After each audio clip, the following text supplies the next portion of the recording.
फके चूरा हो गंगा छोड़नी कारण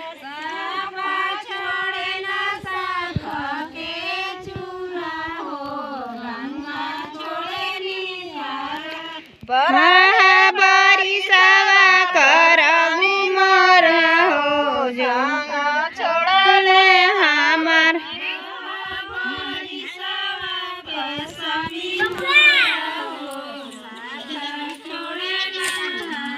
जब हम जनती की स्वामी मोरे हो हाथ छोड़ती हमार